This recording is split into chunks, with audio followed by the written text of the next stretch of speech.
El león y el ratón. Érase una vez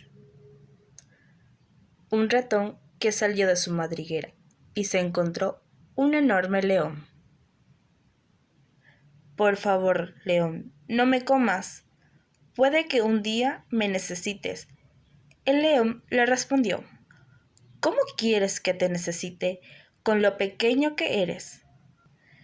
El león se apiadó al ver cuán pequeño era el ratón y lo soltó. Un día, el ratón escuchó unos rugidos terribles. Era el señor león. Cuando llegó al lugar, encontró al león atrapado en una red. «Yo te salvaré», dijo el ratón.